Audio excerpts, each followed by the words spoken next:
चक्षुरुन्मिलितं येन तस्मै श्रीगुरुवे नमः। श्रीचैतन्यमनोभीष्टं स्थापितं येन भूतले स्वयं रूपकदा मह्यं ददाति स्वपदान्तिकं। नमो विष्णुपादाय कृष्णपृष्ठाय भूतले श्रीमते भक्तिवेदांत स्वामिनिति नामिने। नमस्ते सारस्वते देवे गौरवाणी प्रचारिणे निर्विशेष शून्यवादी पाश्चात्य देशतारिणे। जय श्री कृष्ण चैतन्य प्रभु नित्यानंद श्री अद्वैत गदाधर श्रीवासादि गौर भक्तवृंद। हरे कृष्णा कृष्ण कृष्ण हरे हरे, हरे राम राम राम राम हरे हरे।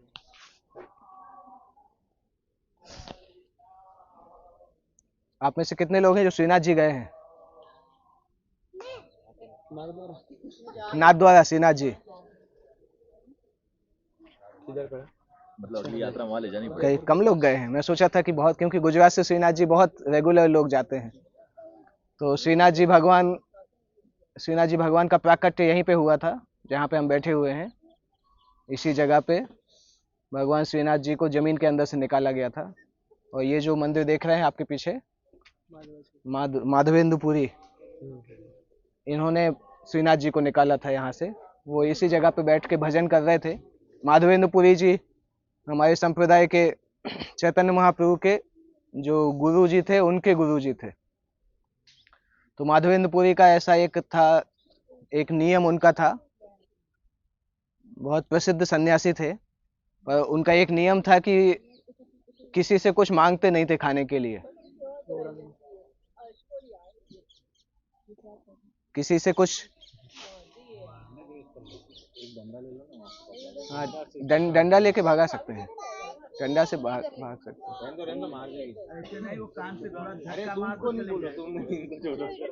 डंडा ले लो छोटा सा, डंडा वाली है।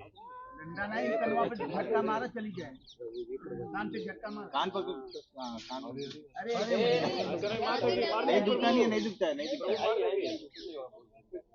अरे भाई इतना छोटा दिखेगा ही नहीं।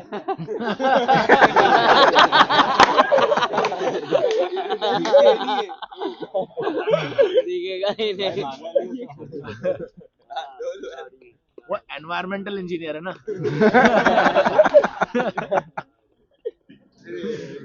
तो कहाँ पहुंचे थे हम?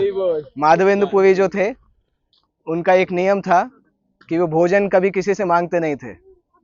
जब कोई आके खुद पूछता था और भोजन देता था तभी वो भोजन करते थे। सामान्यतः उनका ये नियम था। और इस नियम के ऊपर एक और एडवांस वो नियम ले लेते थे जब वो वृंदावन में आके रहते थे, ब्रज में आके रहते थे, कि एक तो बिना मांगे कुछ नहीं लेते थे, और बिना मांगे कोई अन्न दे तब भी नहीं लेते थे। तो ब्रज में आके केवल दूध लेते थे, वो भी तभी लेते थे जब कोई डायरेक्टली आके पूछता था। बाकी जगह जब ब्रज के बाहर रहते थे तो अन्न खा लेते थे। तो जब ब्रज में रहते थे तो उनका यहीं पे ही बैठ के भजन कर रहे थे, इसी जगह पे गोविंद कुंड के बगल में। तो एक छोटा सा बालक आता है उनको देख के कि आप यहाँ पे बैठे हैं और आप किसी से कुछ मांगते नहीं हैं। बालक बोलता है, एक्चुअली ये हमारा गोवर्धन गांव है, यहाँ पे कोई भूखा नहीं रहता है, तो आप किसी से कुछ मांगते क्यों नहीं हैं? तो वो बोलते हैं, नहीं, मैं जरूरत नहीं है। तो फिर बालक फिर जाता है, वो मटके में दूध लेके आता है। बोलता है, यहाँ पास में ही कुछ माताएं हैं, वो गाय धो रही हैं, तो मैं दूध लेके आता हूँ आपके लिए। और ये माधवेंद्रपुरी उनसे पूछते हैं, तुम्हें कैसे पता चला मैं यहाँ पे हूँ? तो बोलते हैं, मैं तो यहीं घूमता रहता हूँ, मुझे पता चल जाता है कि यहाँ पे कौन कौन कहाँ बैठे हुए हैं। तो इस प्रकार से वो बालक उनको एक मटका दूध दे के जाते हैं। और जब ये उसके जाने के बाद जब ये दूध पीना चालू करते हैं तो दूध का टेस्ट इस संसार का रहता ही नहीं है। दूध पी के इनको लगता है कि ये तो पता नहीं क्या अमृत के जैसा टेस्ट है, और बहुत संतुष्टि मिलती है दूध पीने के बाद। उसके बाद ये लोग क्या थे, इतने बड़े साधु थे कि वो लोग लगातार नाम का जप करते रहते थे, और चैंटिंग करते करते सोना भूल जाते थे। उनको भगवान के नाम का जप इतना अच्छा लगता था कि नाम का जप करते करते सोना भूल जाते थे। और हम नाम के जप करते करते समय सोते हैं। जब हमें नींद नहीं आती है, माला चालू कर दो तो नींद आने लगती है। तो हमारा कितना स्थिति और हमें कहाँ तक पहुंचना है? ऐसी स्थिति तक पहुंचना है जहाँ पे हम माला करते करते सोना भूल जाएं। तो पूरी माला करते रहे। जब सुबह आधी रात निकल गई, ऑलमोस्ट ब्रह्म मुहूर्त के पहले का समय था, तो कुछ देर के लिए उनको नींद आई। और जैसे ही आंख बंद हुई, नींद आई, तो सपने में वही बालक दिखाई दिया। और वो बालक कृष्ण के रूप में था कि उसने बोला कि मैं यहीं पहाड़ में, गोवर्धन के पहाड़ में मुझे छुपाया है, मेरा पुजारी मुझे छोड़ के चला गया था, आप यहाँ से मुझे निकालो। स्थान बताते हैं। और जैसे ही इनको सपना टूटता है, तुरंत जाते हैं गांव में, यही पास में इस साइड आनियोर गांव है, गोवर्धन के उस साइड जतिपुरा गांव है। हाँ, इसके उस साइड गांव है। तो तो जाते हैं वो वहाँ पे, वहाँ के लोगों से बोलते हैं कि भगवान ने मुझे सपने में बताया है कि भगवान यहाँ पे हैं। और ये चूंकि बहुत प्रसिद्ध भक्त रहते हैं, तो इनकी बात मान के सभी लोग आके वहाँ पे भगवान को निकालते हैं और गोवर्धन के ऊपर भगवान की स्थापना करते हैं। आप जब आए होंगे तो देखा होगा, एक मंदिर है, महल जैसा बना है। मंदिर भगवान नहीं है वहाँ पे अभी, एक पीछे साइड दूसरा मंदिर बना है। तो वहाँ पे गोपाल जी की स्थापना की गई थी। और गोपाल जी करीब 100 से ज्यादा साल तक यहाँ पे थे, गोवर्धन के ऊपर। चैतन्य महाप्रभु जब आए थे तो गोपाल जी यहीं पे थे, पर चैतन्य महाप्रभु गोवर्धन के ऊपर पैर नहीं रखते थे, तो गोपाल जी उनको दर्शन देने के लिए नीचे आए थे। और इसी तरह से रूप गोस्वामी, सनातन गोस्वामी जब थे, तब भी गोपाल जी यहीं पहाड़ के ऊपर थे। तो जब भी उनको किसी भक्त को दर्शन देने नीचे आना होता था, तो ब्रज में अफवाह उड़वा देते थे कि कोई मुस्लिम अटैक करने वाला है, तो गोपाल जी को नीचे ले आते थे। चैतन्य महाप्रभु के समय में भी ऐसे ही हुआ था, रूप गोस्वामी के समय भी ऐसे ही हुआ था। तो उन्होंने, उससे पता चलता है कि अगर कोई भगवान का शुद्ध भक्त है और अगर वो किसी कारण से भगवान का दर्शन करने नहीं जा पा रहा है, तो भगवान ही उसको दर्शन देने के लिए आ जाते हैं। हमारे केस में नहीं होता है, हमें जाना चाहिए, हमें ये नहीं सोचना चाहिए कि हम वृंदावन नहीं जाएंगे, भगवान ही सूरत में आके दर्शन देंगे। हमें प्रयास करना चाहिए कि हम जाएं। जब बहुत एडवांस भक्त होते हैं तब ऐसा भगवान करते हैं, सबके लिए नहीं करते हैं। तो यहाँ पे गोवर्धन की बहुत साल बाद यहाँ पे फिर बहुत बड़ा वो माधवेंद्र पुरी ने गोवर्धन पूजा मनाया था। और यही जगह है जहाँ पे 5000 साल पहले भी गोवर्धन पूजा मनाया गया था, क्योंकि भगवान कृष्ण ने जब गोवर्धन को उठाया था, तो ये इसी गांव के लोग, यहाँ के जो ब्रजवासी थे, वो भोग लगा रहे थे भगवान के लिए। तो भगवान तो क्या है, जितना चाहे उतना खा सकते हैं, तो ये लोग बहुत भर भर के भोग लगाते थे, वो भगवान खाली कर देते थे। और भगवान खाली करने के बाद बोलते थे, आनी और आनी और आनी और। आनी का मतलब लाओ, और का मतलब और। तो भगवान बोलते थे और लाओ और लाओ और लाओ। तो गांव वाले बना बना के थक गए, जितना रखते थे सब खत्म, थाली में से खत्म हो जाता था। फिर फाइनली उन्होंने बोला कि भगवान अभी तो हमारे पास कुछ बचा नहीं है। तो भगवान ने बोला ठीक है, तुलसी दो और गोविंद कुंड का पानी दो। तो गोविंद कुंड का पानी दिया और तुलसी लिया, भगवान उसको लेके संतुष्ट हो गए।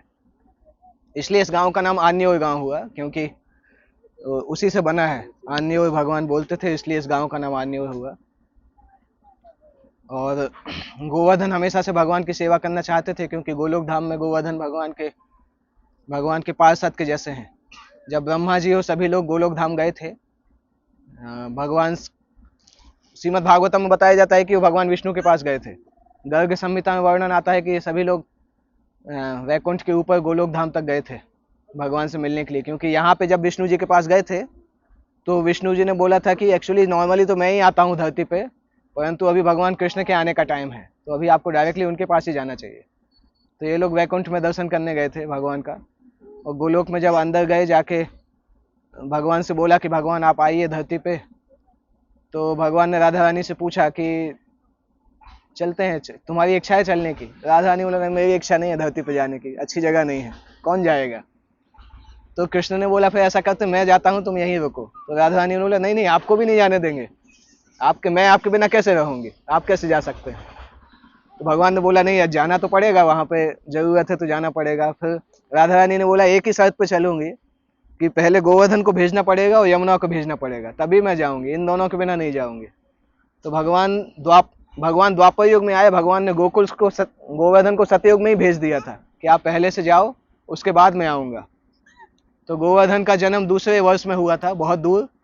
वहां पे गोवर्धन को गिरिराज माना जाता था। अभी हालांकि गोवर्धन बहुत छोटे हो गए हैं, परंतु गोवर्धन संसार के सबसे ऊंचे पहाड़ थे, हिमालय और गंधमादन पर्वत से भी ऊपर थे जब ये थे वहां पे। तो एक बार एक ऋषि वहां पे जाते हैं, बोलते हैं कि हमारे बनारस में कोई पहाड़ नहीं है, तो ऐसा करते हैं कि हम, द्रोण के पुत्र थे एक्चुअली गोवर्धन, तो वो ऋषि बोलते हैं कि गोवर्धन को मैं साथ में ले जाता हूँ। अभी ऋषियों को कोई चीज़ मना करना भी मुश्किल होता है, मना किया तो साफ मिल जाता है।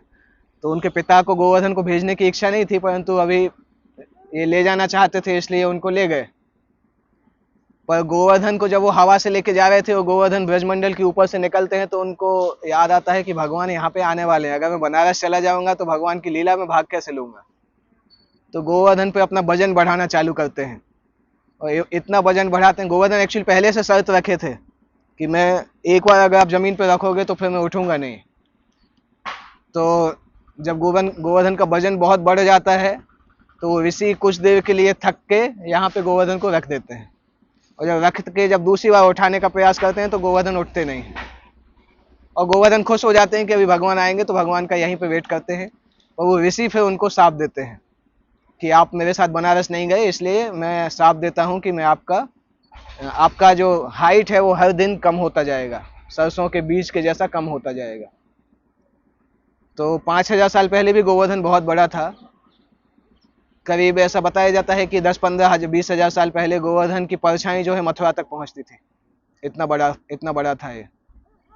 अभी धीरे धीरे कम होता जा रहा है, अगले 10,000 साल में जमीन के अंदर चला जाएगा। उसका ये भी कारण है क्योंकि गोवर्धन घोर कलयुग में रहना नहीं चाहते हैं।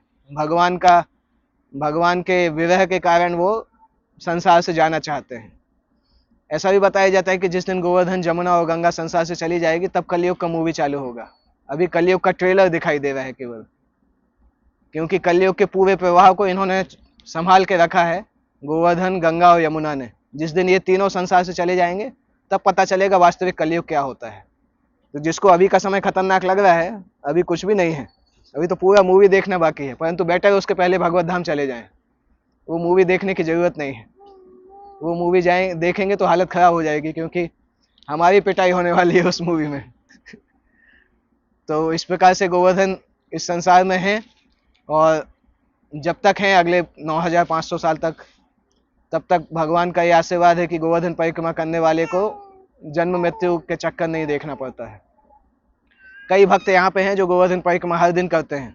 सुबह 4 बजे उठते हैं, 4:30 पे गोवर्धन परिक्रमा चालू करते हैं, 8:30 बजे खत्म करते हैं, फिर अपना काम चालू करते हैं, कुकिंग करना, ऑफिस का काम। तो साल के 365 दिन हर दिन परिक्रमा करते हैं। कई ऐसे भक्त यहाँ पे निवास करते हैं। और साथ साथ हम गोवर्धन में बहुत सारे स्थल भी हैं। जैसे हमने परिक्रमा प्रारंभ की थी राधा कुंड के चौराहे से, और वहीं से हम एंड करेंगे। श्रीनाथ जी का एक और स्टोरी आता है कि श्रीनाथ जी यहाँ पे करीब 100-150 साल तक थे। उसके बाद श्रीनाथ जी को वल्लभाचार्य को आप जानते हैं, वल्लभाचार्य बहुत प्रसिद्ध भक्त थे श्रीनाथ जी के। वल्लभाचार्य ने मधुराष्टकम की रचना की है, अधरम मधुरम जो सॉन्ग है। जब वल्लभाचार्य श्रीनाथ जी के, गोपाल जी के दर्शन करने पहाड़ गोवर्धन के ऊपर चढ़ रहे थे, तो चढ़ते चढ़ते वो सॉन्ग गाते जा रहे थे। उस तरह से मधुराष्टकम को उन्होंने रचना की थी। तो वल्लभाचार्य के पुत्र थे विट्ठलनाथ, जो कि पुष्टि संप्रदाय के बहुत प्रसिद्ध आचार्य हैं। हर नंदालय में उनकी पूजा होती है विट्ठलनाथ जी की। तो विट्ठलनाथ जी और रघुनाथ दास गोस्वामी की बहुत अच्छी मित्रता थी। और रघुनाथ दास गोस्वामी चैतन्य महाप्रभु के जाने के बाद 6 गोस्वामी और बाकी लोग जो थे वो वैराग्य प्रधान थे। जैसे मैंने बताया था ना कि भगवान की सेवा करते थे, वो नमक भी भगवान बोलते थे कि नमक डाल दो। तो ये सब साधु थे, इनके पास कोई केवल भजन करने का था, बाकी और कुछ नहीं था। तो रघुनाथ दास गोस्वामी की मित्रता के कारण विट्ठलनाथ जी जब गोपाल जी की सेवा करना चाहते थे, तब रघुनाथ दास जी ने बोला ठीक है, गोपाल जी को आप अपने साथ रख के सेवा करिए। तो विट्ठलनाथ जी इनको ओरिजिनली ब्रजमंडल से श्रीनाथ जी लेके गए थे, बैलगाड़ी के द्वारा, घोड़ा गाड़ी के द्वारा। बैलगाड़ी या घोड़ा गाड़ी, आप श्रीनाथ जी जाएंगे तो वो गाड़ी अभी भी है, उसको रखा है कि जिसपे श्रीनाथ जी को बिठा के वृंदावन से वहां लेके गए थे।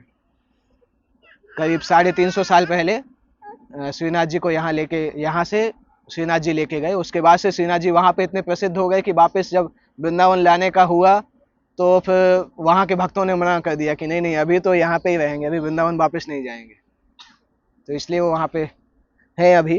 अब ये दूसरा प्रश्न भी उठता है कि गोपाल जी का नाम श्रीनाथ जी कैसे पड़ा। जब यहाँ पे थे तब तो उनको गोपाल जी बोलते थे, क्योंकि गोवर्धन में रहते थे। तो वहाँ पे उनका नाम श्रीनाथ जी कैसे हुआ, उसकी भी एक स्टोरी है। जब गोपाल जी, विट्ठलनाथ जी का महल अगर आपने देखा होगा, मथुरा में उनका घर था, मथुरा में रहते थे विट्ठल नाथ जी, वल्लभाचार्य भी वहीं पे रहते थे।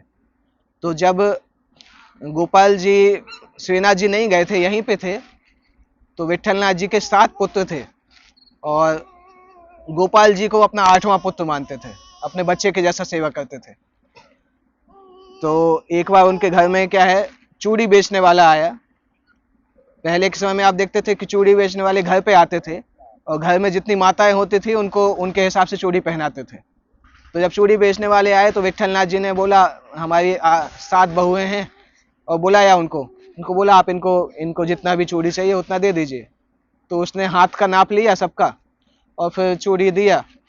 और जब बिल पेमेंट का टाइम आया तो विट्ठल नाथ जी ने पूछा, तो उसने बोला कि आपकी 8 बहुएं हैं। तो विट्ठल नाथ ने बोला मुझे तो पता नहीं, मेरी तो 7 ही बहुएं हैं, 7 ही तो बेटे हैं, तो 8 बहुएं कहाँ से आ जाएंगी।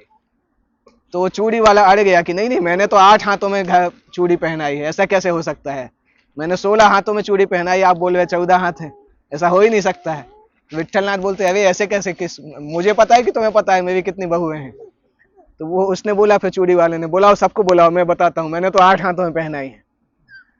तो 8 बहुएं सामने आई। तो विट्ठल नाथ ने 8वीं बहू से पूछा कि आप कौन हो, मैं तो कभी, मेरे तो 7 ही बेटे हैं, आप कौन हो। तो फिर वो उन्होंने बोला कि आप भूल गए आपका एक बेटा श्रीनाथ है, जिसको आपने बेटे के, गोपाल जी को आपने बेटे के रूप में रखा है, मैं उसी की तो पत्नी हूँ। तो लक्ष्मी जी आई थी वहां पे, और लक्ष्मी, श्री भगवान का नाम क्या है, लक्ष्मीनाथ, लक्ष्मी को श्री बोलते हैं। तो लक्ष्मी ने चूंकि विट्ठल नाथ को बहू के जैसा स्वीकार किया, इसलिए भगवान का एक नाम हो गया श्रीनाथ। वो इसी को खाने के लिए आए। अरे ले जाओ ना, धक्का बुलाओ ना। अनुरागपुर का छोट आ गया।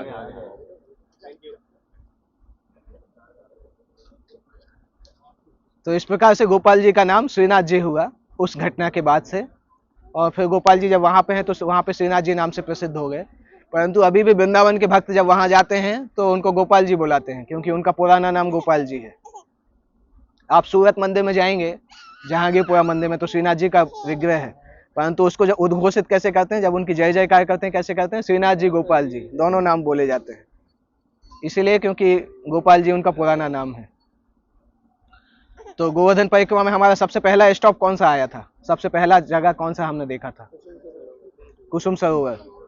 कुसुम सरोवर कुसुम वन नाम से जगह पे स्थित है, जहाँ पे बहुत सारे फूल उगते थे। ब्रजमंडल में वो जगह प्रसिद्ध है, फूल बहुत सारे उगते थे और गोपियां वहां से फूल लेके जाती थी। और भगवान, वो भी एक टैक्स वसूल करने का स्थान है, क्योंकि भगवान वहां पे माली के रूप में आते थे और बोलते थे कि मैं फूल नहीं लेके जाने दूंगा जब तक मुझे टैक्स नहीं मिलेगा। तो वो लीला वहां पे होती थी।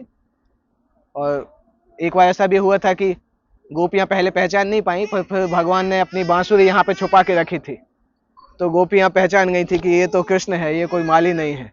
तो फिर गोपियों ने कृष्ण को पकड़ लिया था, फिर कृष्ण दौड़ के भागे थे, बच के भागे थे वहां से। कुसुम सरोवर के जस्ट बगल में आपने एक मंदिर देखा होगा, राधा वन बिहारी का मंदिर। उस जगह पे एक लीला हुई थी। भगवान कृष्ण राधा रानी के बाल संवार रहे थे और राधा रानी के हाथ में एक शीशा था, उस शीशे में राधा रानी कृष्ण को देखती हैं और कृष्ण राधा रानी के बाल संवारते हैं। और बगल में एक मित्र बैठे हुए थे। तो राधा रानी को एक भंवरा परेशान करता है, भंवरे को मधु बोला जाता है। तो कृष्ण जो है वो अपने मित्र से बोलते हैं कि मधु को भगा दो। और वो मधु को भगाने के बाद जब उनका मित्र आके बोलता है मैंने मधु को भगा दिया, तो राधा रानी सोचते हैं कृष्ण चले गए, क्योंकि कृष्ण का भी एक नाम मधु है। तो राधा रानी रोने लगती है कि अरे कृष्ण चले गए, अभी मेरा क्या होगा। और कृष्ण पीछे बोलते हैं कि नहीं नहीं मैं नहीं गया, मैं तो हूँ। पर राधा रानी इतने भाव में आ जाती हैं कि वो ध्यान ही रखती हैं कि कृष्ण है भी पीछे, वो रोने लगती हैं। तो वो घटना वहां पे हुई थी कुसुम सरोवर में, और टैक्स कलेक्शन की लीला वहां पे हुई थी। उसी घटना को याद करके वो मंदिर है वहां पे, राधा वन बिहारी का मंदिर। उसके बाद अगला स्टॉप क्या आता है? बहुत आगे निकल गए आप लोग, पीछे छूट गई कई चीजें। नारद कुंड आता है वहां पे। कुसुम सरोवर के जस्ट आगे जाके 100 मीटर जाएंगे तो लेफ्ट साइड में नारद कुंड आता है। उससे आधा किलोमीटर अंदर जाना पड़ता है नारद कुंड के लिए। नारद जी वहां पे बहुत समय रहे थे। कुसुम सरोवर में भी नारद जी का एक लीला हुआ था, क्योंकि नारद जी को जब रासलीला में जब जाने की इच्छा थी, तो योग माया से उन्होंने पूछा, तो योग माया ने बोला कि रासलीला में तो मेल अलाउड नहीं है, आप कैसे जाएंगे, वहां तो गोपियां जाती हैं केवल। तो नारद मुनि ने बोला कि कुछ भी करके मुझे ले चलो। तो गोपियों ने बोला कि आप ऐसे करो, कुसुम सरोवर में दाईं तरफ जाके आप डुबकी लगाओ तो आप गोपी बन जाएंगे। तो नारद मुनि ने दाईं तरफ जाके डुबकी लगाए तो नारद ही गोपी बन गए थे, और फिर उन्होंने रासलीला में हिस्सा लिया। उसके बाद जब रासलीला में जब आए, वो एंटर किए, तो राधा रानी ने बोला ये कौन सी अलग टाइप की गोपी है। तो योग माया ने बोला इसको स्पेशल रिकमेंडेशन मिला है, इसलिए अभी इसको इस बार भाग लेने दो।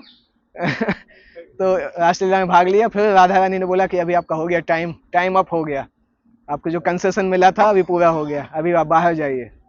तो फिर वो कुसुम सरोवर में बाईं तरफ आके उन्होंने डुबकी लगाई, तो फिर से नारद मुनि के रूप में वापस आ गए। तो कुसुम सरोवर में स्नान लगाते हैं तो दाईं तरफ जाके डुबकी मत लगाइएगा। ये तो मुश्किल हो सकता है। उसके बाद नारद मुनि वहां पे आगे जाते हैं और उनकी इच्छा होती है कि गोवर्धन में ही रहें।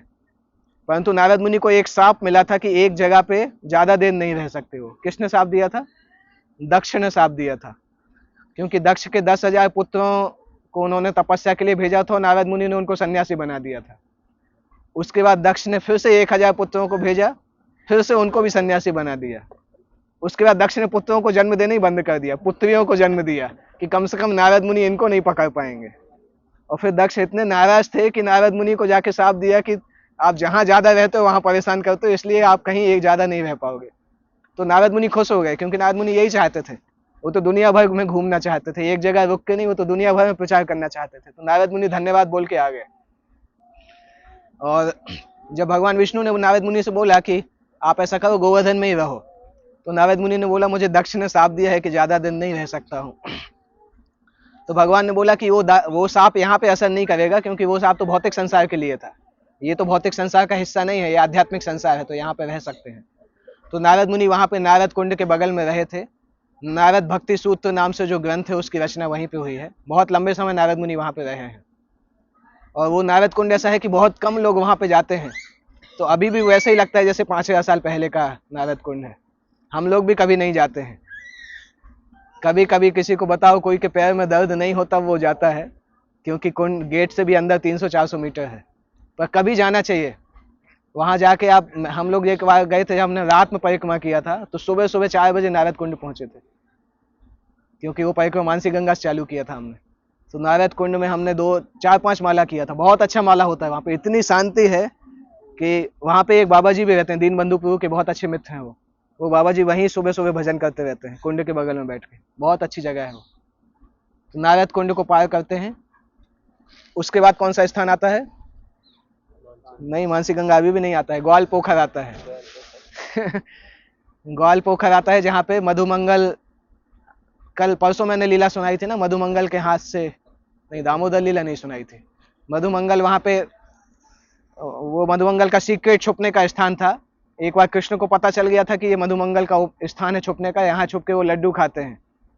तो कृष्ण ने वहां पे आक्रमण कर दिया था, मधुमंगल के लड्डू लूट के ले गए थे। तो वो ग्वाल पोखर स्थान है जहाँ पे ग्वाल की बहुत सारी लीलाएं होती थी। उसके बाद फिर मानसी गंगा आता है। मानसी गंगा स्थल जो है, भगवान के मन से गंगा नदी को उन्होंने प्रकट किया था, इसलिए उस स्थान को मानसी गंगा बोला जाता है। क्योंकि ब्रजवासियों को जब भी कभी ब्रज से बाहर जाने की इच्छा होती थी तो भगवान उसको मना कर देते थे, मतलब कुछ ऐसा अरेंजमेंट करते थे कि बाहर नहीं जाएं, क्योंकि ब्रज से बाहर कहाँ जाना है। एक बार जब ब्रजवासियों को बद्रीनाथ जाना था तो भगवान ने ब्रज में ही बद्रीनाथ की स्थापना कर दी थी, आदि बद्री नाम से। आदि बद्री मतलब ब्रज में ही आदि बद्री है, उसका एक्सपेंशन जो है वो हिमालय में है, मुख्य बद्रीनाथ ब्रज के अंदर ही स्थित है। इसी तरह से जब ब्रजवासियों को एक बार गंगा में स्नान करने की इच्छा हुई थी तो भगवान ने बोला कि आज मत जाओ, कल सुबह जाना। अगले दिन सुबह उन्होंने मानसी गंगा की स्थापना की थी, अपने मन से गंगा नदी को स्थापित किया था। तो वो मानसी गंगा आता है। मानसी गंगा के बाद कौन सा स्थल आता है? उसके पहले हरिदेव जी का मंदिर आता है। हरिदेव जी का मंदिर ब्रज के 4 प्रमुख मंदिरों में से एक है। ब्रज के 4 विग्रह जो हैं 5,000 साल पहले बनाए गए थे, हरिदेव, केशव देव, बलदेव और गोविंद देव। गोविंद देव के दर्शन हमने वृंदावन में किए, और बलदेव दाऊ जी में उनका मंदिर है। केशव देव मथुरा में मंदिर है। कल हम अगर मथुरा जन्मभूमि में जाएंगे तो वहाँ पे उनका मंदिर है। और गोविंद ये हरिदेव यहाँ पे है। हरिदेव जी मंदिर भगवान का गोवर्धन उठाने वाला स्थान है। जहाँ से भगवान ने जमीन से गोवर्धन को उठाना चालू किया था, उस स्थान पे हरिदेव मंदिर की स्थापना की गई है। चैतन्य महाप्रभु वहाँ पे एक रात रुके थे और हरिदेव मंदिर के पीछे ब्रह्मा जी ने एक कुंड की स्थापना की थी। वहाँ पे चैतन्य महाप्रभु ने कुकिंग किया था। उनके साथ जो उनके ऐसे सर्वेंट आए थे उन्होंने कुकिंग किया था। आप चैतन्य चरितामृत पढ़ेंगे तो उसमें आता है चैतन्य महाप्रभु हरिदेव मंदिर में जाके नृत्य कर रहे थे, कीर्तन किए थे और नृत्य किए थे। हरिदेव मंदिर के बगल में और भी स्थान है। अन्नपूर्णा देवी, एक बार भगवान कृष्ण का दर्शन करने आना चाहती थी तो अन्नपूर्णा देवी का स्थान वहाँ पे है। और उसके बाद फिर दान घाटी आता है। दान घाटी फिर से एक टैक्स कलेक्शन का स्थान है, क्योंकि गोवर्धन ऐसा होके गोवर्धन टाउन में नीचे जाता है, फिर राधा कुंड की तरफ फिर ऊपर जाता था। तो बीच का जो स्थान था वहाँ पे भगवान टैक्स वसूल करते थे। वो दान घाटी का स्थान है। दान घाटी के बाद कौन सी जगह आती है? दान घाटी से आगे आते हैं, एक बंसी कुंड आता है, एक काशनी कुंड आता है, उसके बाद संकर्षण कुंड आता है, फिर गोविंद कुंड आता है। बंसी कुंड भगवान कृष्ण ने अपनी बांसुरी से खोदा है। काशनी कुंड का स्टोरी अलग अलग जगह पे अलग अलग आता है। कुछ बताते हैं कि भगवान के कुछ मित्रों को भूख लगी थी तो बलराम जी ने अनंत शेष ने उसको खोदा था उनकी इच्छा पूर्ति करने के लिए। उसके बाद संकर्षण कुंड जो आता है, संकर्षण कुंड यहीं पे आता है, पास में, आपने देखा होगा।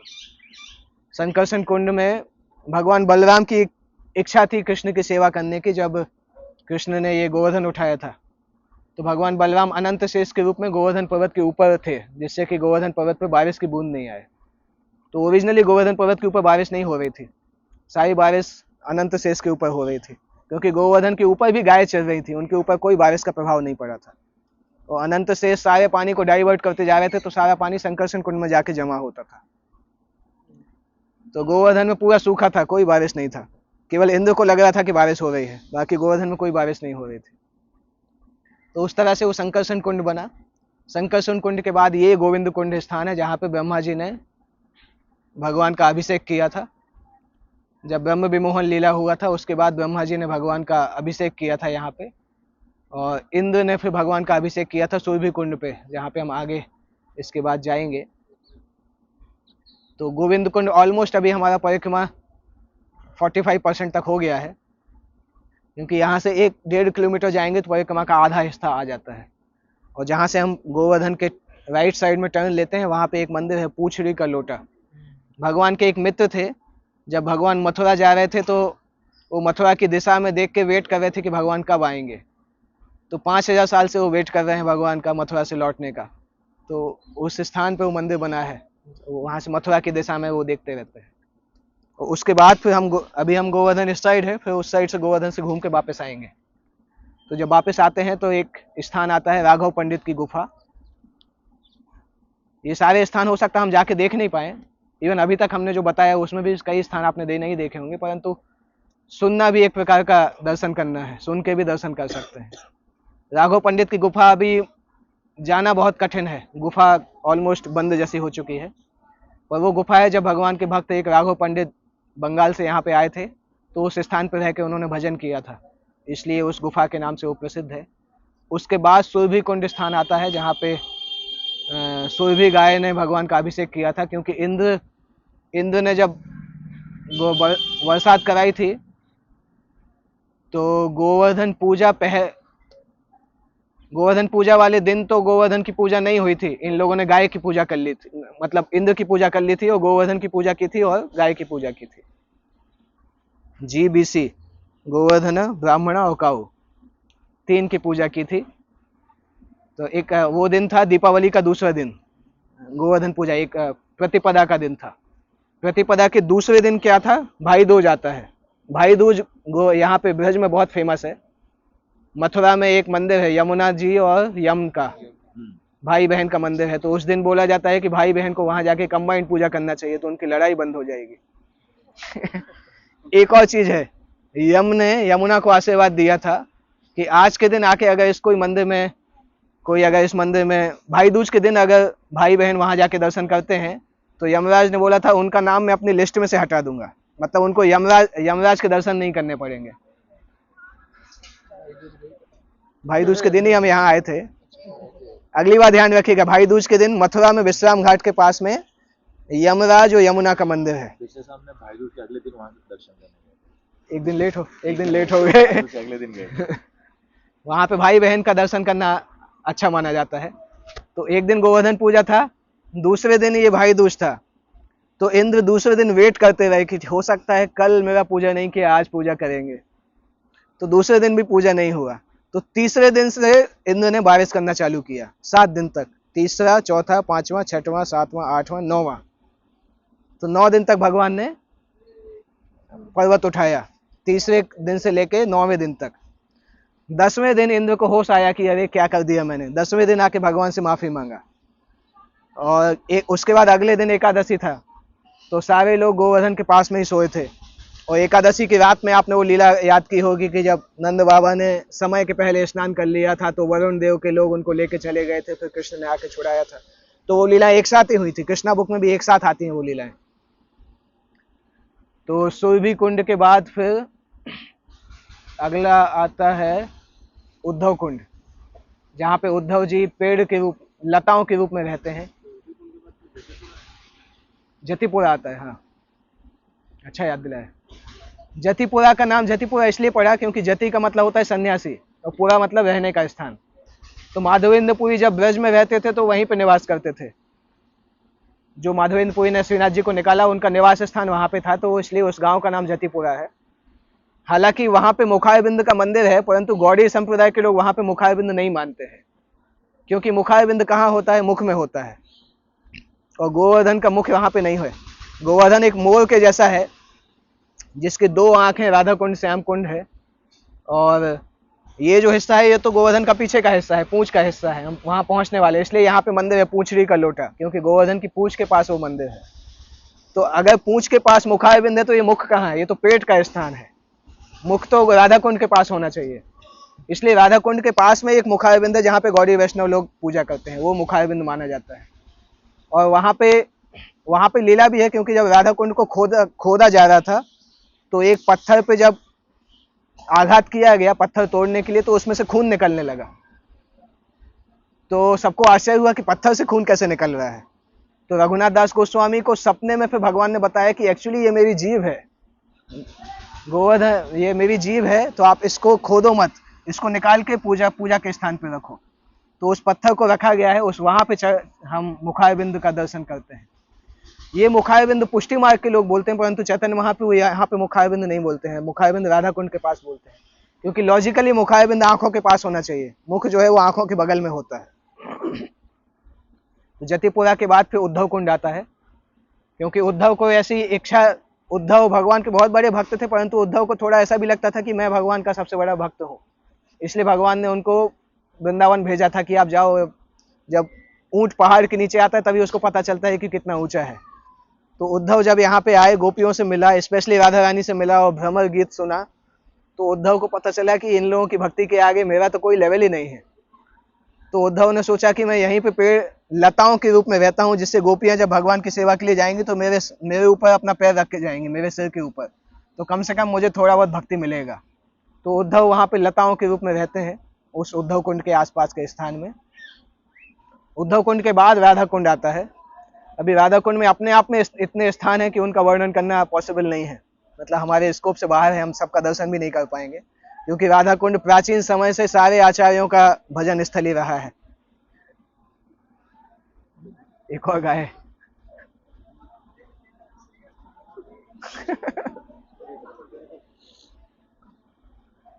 उनको लगता है जहां पे ज्यादा लोग बैठे हैं तो खाने के लिए मिलेगा, इसलिए आते हैं वो। तो राधा कुंड मुख्य स्थान है जहाँ पे चैतन्य महाप्रभु ने राधा कुंड श्याम कुंड की खोज की थी। मैं जस्ट शॉर्ट में बताऊंगा उसको। 5000 साल पहले जब अरिष्टासुर को मारा था, फिर आपने देखा होगा लिटिल कृष्णा में, वो अरिष्टासुर को मारा था, फिर गोपियों ने बोला था कि हम आपके साथ नहीं खेलेंगे। तो फिर भगवान ने सारे तीर्थों का जल वहां पे इकट्ठा किया था और राधा श्याम कुंड की स्थापना की थी। और फिर उसके बगल में राधा रानी ने कुंड खोदा था और श्याम कुंड का सारे तीर्थों का जल वहां पे आ गया था। तो उस तरह से राधा कुंड की स्थापना की थी। पर 5000 साल पहले राधा कुंड श्याम कुंड विलुप्त जैसे हो गए थे।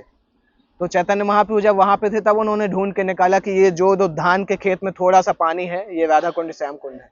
इस तरह से उन्होंने राधा कुंड श्याम कुंड को खोज के निकाला था। वहां पे रघुनाथ दास गोस्वामी का समाधि है, कृष्णदास कबीरदास गोस्वामी का समाधि है, 5 पांडव वहां पे हैं, 5 पांडवों का स्थान है।